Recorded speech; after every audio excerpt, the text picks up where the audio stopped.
Boa noite a todos, que todos nós sejamos muito bem-vindos na reunião desta noite, que a paz, o amor, a mansuetude de nosso Senhor Jesus Cristo possam nos envolver, nos amparar. E nesta primeira parte, temos por missão fazer uma breve reflexão em torno de o Evangelho segundo o Espiritismo, e vamos continuar o capítulo de número 9, em que estamos tendo a oportunidade de compreender um pouco melhor a bem-aventurança da mansuetude.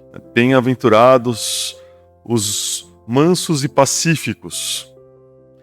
E semana após semana, estamos tendo a oportunidade de analisar um tópico que nos permite compreender um pouco mais o que Jesus quis dizer por ser brando, por ser pacífico, por cultivar a mansuetude em nossos corações. E o tópico de hoje é obediência e resignação. É um tópico baseado num texto deixado pelo espírito de Lázaro, o mesmo que há 2 semanas nós tivemos a oportunidade de estudar sobre a afabilidade e a doçura. Hoje, Lázaro vem nos falar a respeito da obediência e da resignação. E ele já começa o texto querendo quebrar um certo estigma que nós temos a respeito das ideias de obediência e resignação. Muitas vezes nós temos por conta de que ser obediente, ser resignado, muitas vezes é assumir uma condição de passividade. Mas Lázaro já começa o texto dizendo que essas são 2 forças ativas. Então ele quer dizer que tanto a obediência como a resignação são molas propulsoras da nossa existência que nos permitem ter a força necessária para suportar as dores, as dificuldades, os desafios, as provas e expiações que foram programadas para a nossa existência. E ele também diz algo muito interessante, procurando resumir a obediência como sendo o consentimento da razão e a resignação como o consentimento do coração. Então, como que a gente pode entender essa observação de Lázaro tão precisa? Quando a gente pensa na obediência, logo imaginamos que estamos aceitando, seja a ordem, seja o poder de alguém, por entender como razoável essa aceitação, ou por termos a intenção de nos esquivarmos de uma sanção, de uma reprimenda. Então, Lázaro vem nos dizer que todo ato de obediência é um ato voltado para a razão.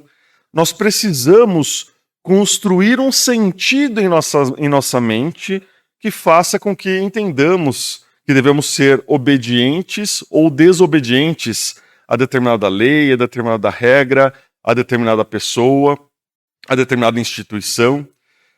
Ao passo que a resignação é o consentimento da emoção, do coração. Porque diante de toda a necessidade de resignação, nós temos ali por fundamento sempre uma emoção.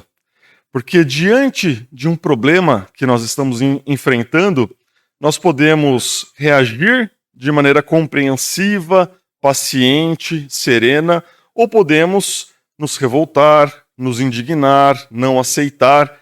Então, a resignação está sempre atrelada a um movimento da nossa emoção. Por isso que ele diz que está relacionado ali à consciência do nosso coração.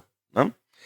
Mas vamos falar um pouquinho a respeito de cada um desses 2 tópicos, um pouquinho da obediência, um pouquinho mais da resignação.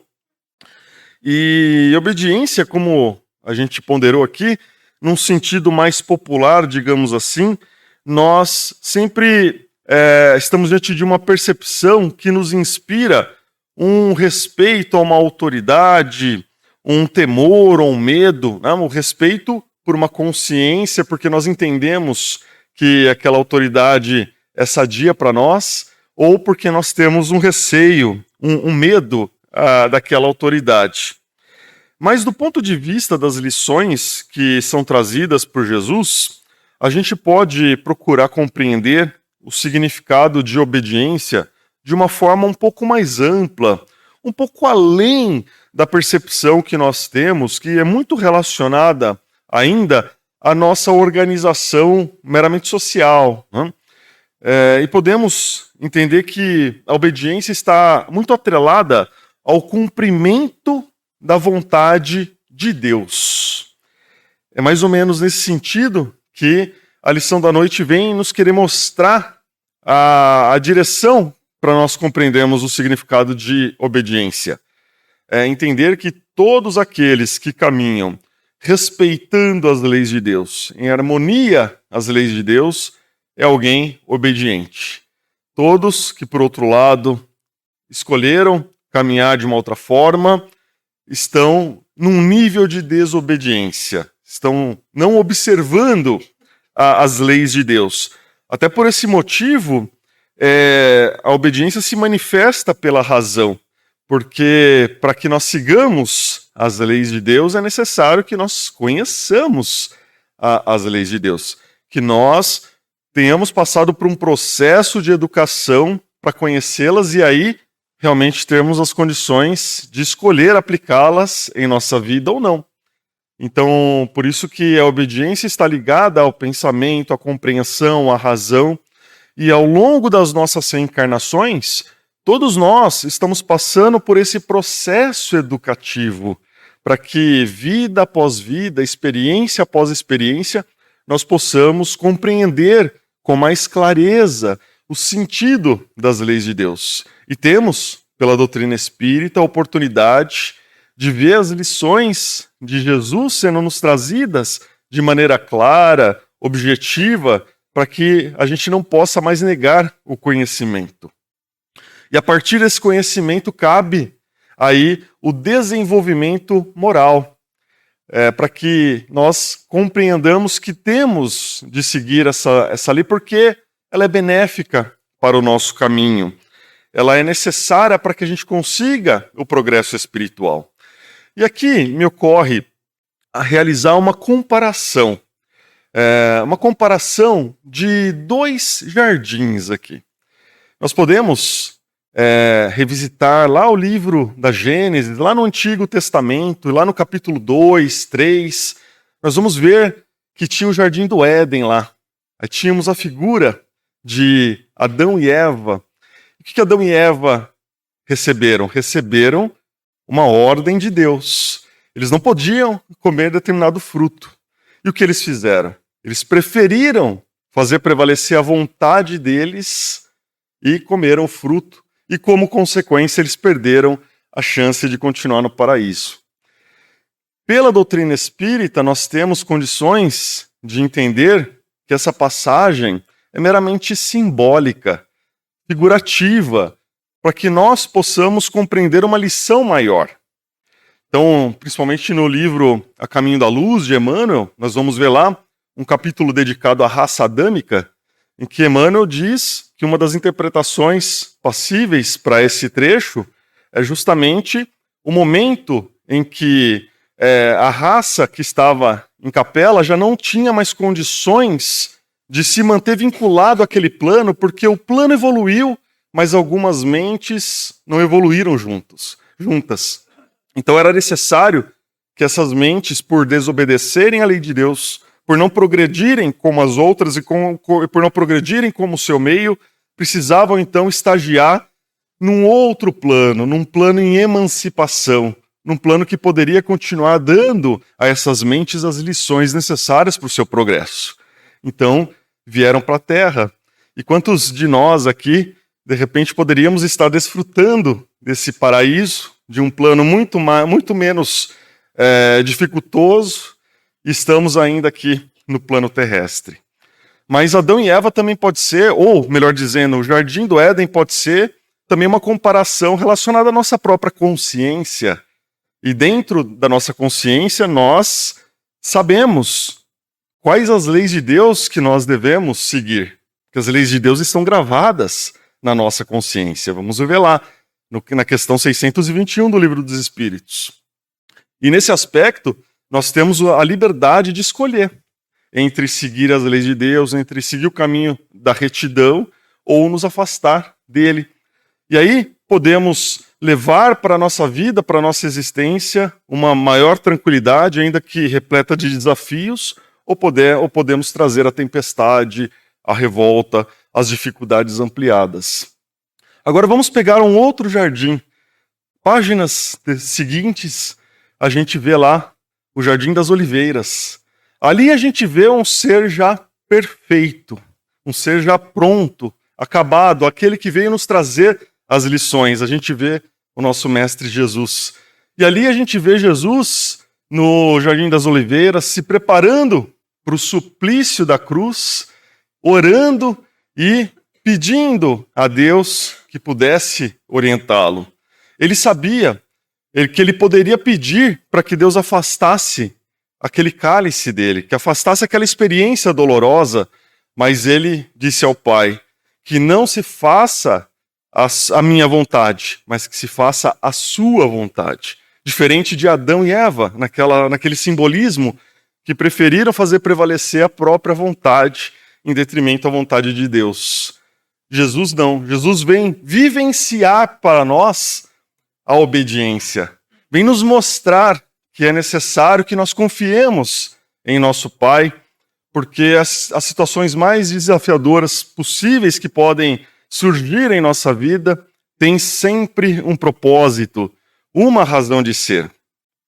Tanto que, quando nós pegamos lá o livro Consolador, na questão 135, foi perguntado para Emmanuel: se o determinismo divino é do bem, quem criou o mal? Não? Quantas vezes a gente não se pergunta se Deus é perfeito, se Deus é bom, então por que existe o mal? Por que ele se manifesta diante de nós? É a resposta de Emmanuel: o determinismo divino se constitui de uma só lei, que é a lei do amor para a comunidade universal. Todavia, confiando em si mesmo mais do que em Deus, o homem transforma a sua fragilidade em foco de ações contrárias a essa mesma lei. Ou seja, o ser humano é quem escolhe o outro caminho, é que confiando demais no seu próprio entendimento, esquecendo ainda que estamos numa fase de evolução, a gente acaba efetuando uma intervenção indevida na harmonia divina. E aí o mal se manifesta. E o mal se manifesta também em nossas vidas quando nós deixamos de observar as leis de Deus. Muitas vezes não naquele momento, mas no passo seguinte, numa outra circunstância, a gente é cobrado por aquilo que nós deixamos de fazer de bom e pelo mal também que nós realizamos. Agora vamos falar um pouquinho, brevemente, aqui sobre a resignação. E sobre a resignação, essa conscientização do coração, do sentimento, a gente pode aqui lembrar que sempre que estamos diante de um problema, de uma dificuldade, muitas vezes nós acabamos até nos esquecendo, deixando de focar na raiz do problema, na causa central do nosso sofrimento. E muitas vezes nós focamos no sofrimento em si. E aí é por esse motivo que, ao invés de ter a mente tranquila para encontrarmos uma solução, nós acabamos cultivando o sentimento da revolta, do inconformismo, da falta de esperança, nos queixamos com Deus, deixamos de acreditar em sua justiça, em sua misericórdia, e acabamos, inclusive, deixando de mobilizar as nossas forças para modificar aquela situação. Então, a resignação é justamente esse poder que cada um de nós tem, essa força viva, como diz Lázaro, de realmente analisar a causa do problema, de analisar qual pode ser a sua solução, Qual lição Deus está querendo deixar para as nossas vidas, para aí sim agir com serenidade, com inteligência, para resolver o foco deste problema?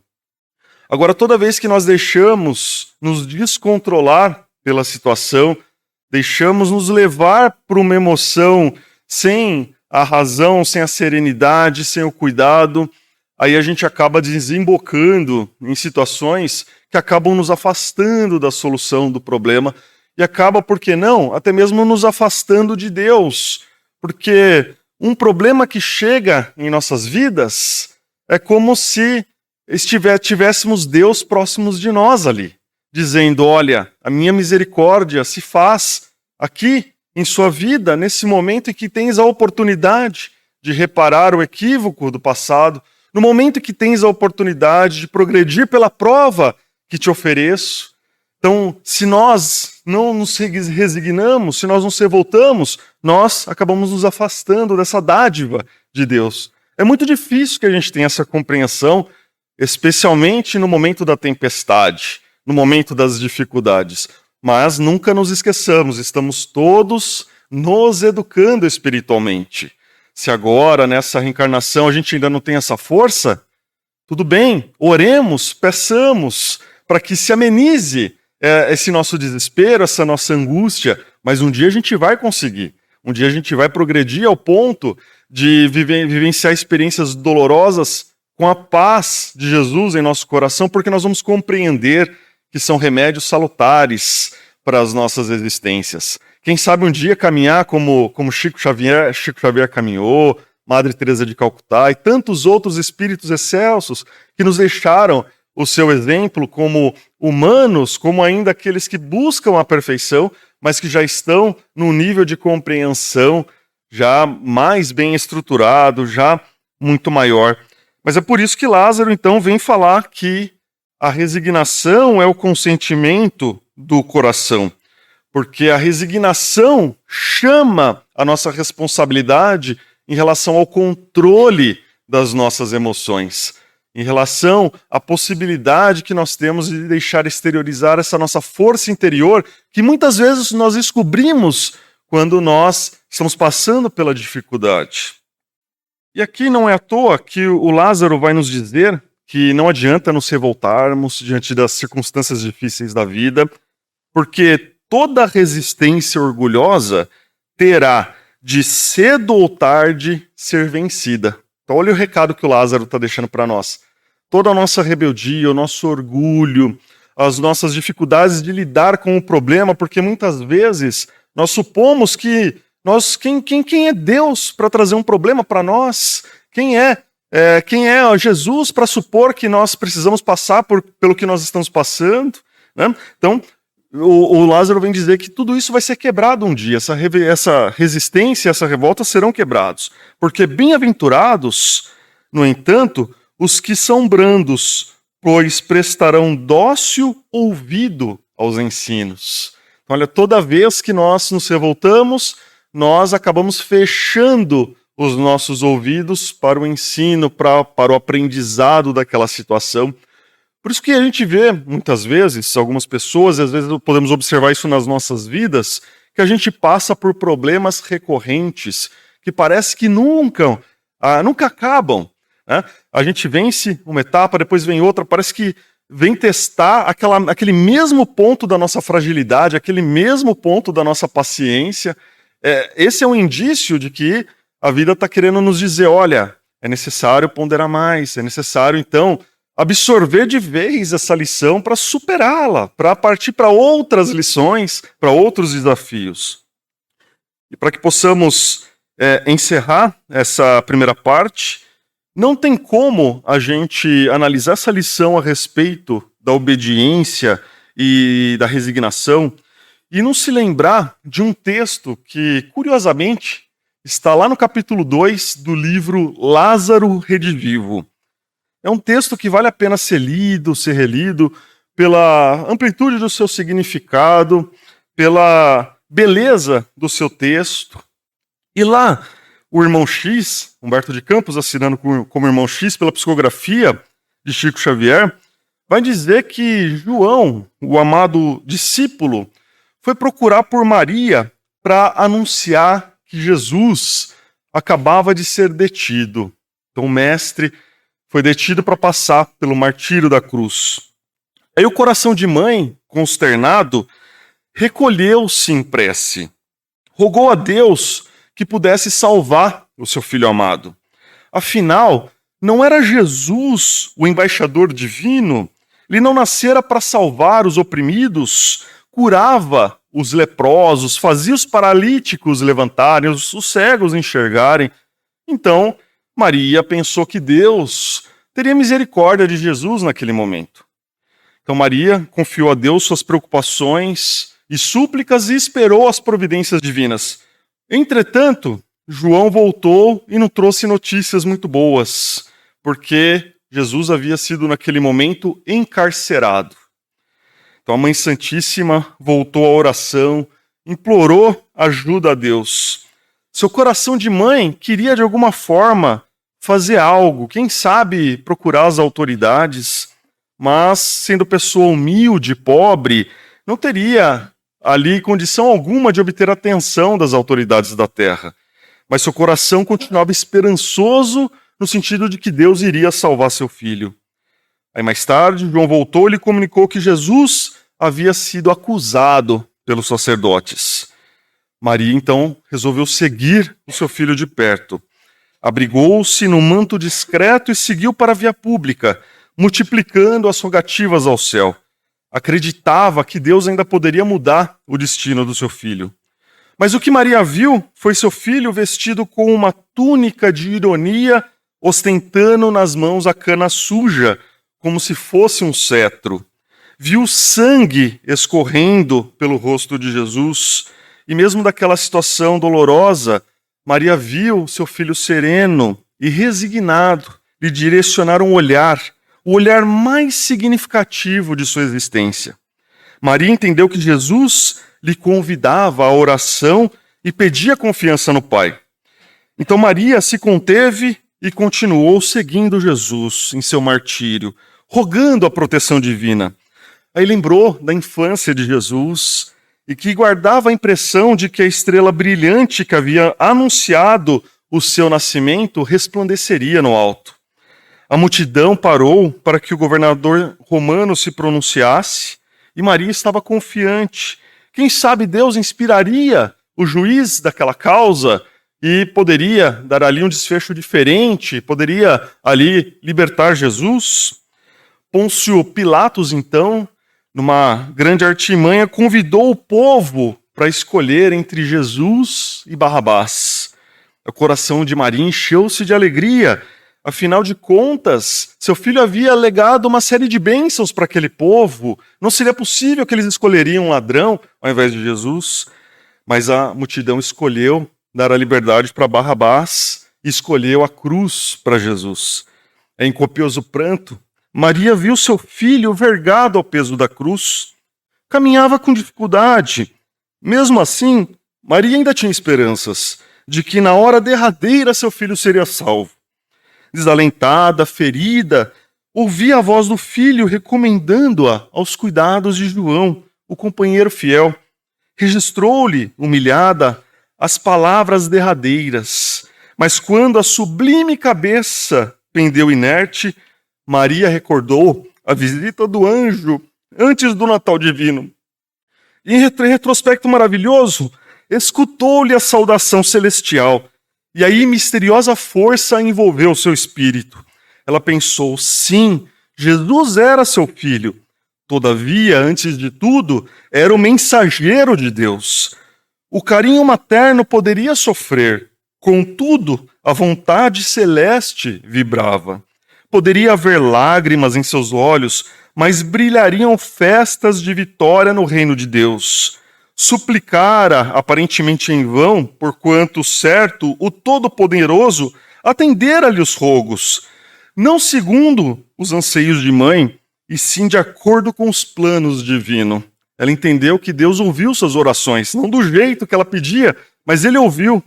Foi então que Maria, compreendendo a perfeição, a misericórdia e justiça da vontade do Pai, ajoelhou-se aos pés da cruz e, contemplando o filho morto, repetiu as inesquecíveis afirmações que constituem a maior lição de obediência e resignação. Senhor, eis aqui a tua serva, cumpra-se em mim segundo a tua palavra. Vamos para a segunda parte. Gente, só agradecer a oportunidade mais uma vez de estarmos aqui, sempre é uma alegria para nós, né? E como foi falado hoje sobre a obediência, a gente viu aquele encontro do senador romano, que foi o Emmanuel, né? Quando ele encontrou com Jesus. Inclusive tem uma palestra no site do Chico Xavier, está no Seu Querer, né? Que a Néia fez, onde Jesus fala para ele que dependia dele, estava no querer dele. Ele mudar a vida dele daquele momento para frente ou ele sofrer por séculos, né? E realmente a gente viu a trajetória dele depois nos livros que o Chico Xavier recebeu. E aí, comentando com o Márcio aqui, não tem como a gente não se emocionar com essas mensagens que o Chico Xavier recebeu, principalmente do Humberto de Campos, né? Falando tudo isso aí a gente vê a grandeza do Chico Xavier para captar tudo isso do plano espiritual. Então é muito interessante para nós. E tem um livro que chama 30 anos com Chico Xavier. Clóvis Tavares é o autor. Ele tinha uma escola em Campos, no estado do Rio de Janeiro, Escola Jesus Cristo. E uma menina moça lá, ela recebeu a incumbência de tomar conta de das crianças, evangelização. Isso tem muito na doutrina espírita, mas ela às vezes ela se revoltava com alguma coisa. E numa noite o Chico Xavier estava fazendo uma visita. Olha, Chico Xavier fazendo uma visita na Escola Jesus Cristo. E naquela noite, a Valdeia, que era o nome da menina, ela tinha sonhado que ela tinha tido uma reunião no plano espiritual de orientação. Aí, para surpresa de todos que estavam ali, a gente vai citar só um versinho que me veio aqui na memória agora. Cassimiro Cunha passou uma mensagem para ela, que dizia mais ou menos assim, ó. Deus te dê boa Valdeia, lugar na Santa Assembleia da Divina Providência. Não se esqueça, para isto, busque as dádivas do Cristo com o ouro da obediência. A lição de hoje. Que Deus nos abençoe, que Jesus nos ampare. Boa noite, gente.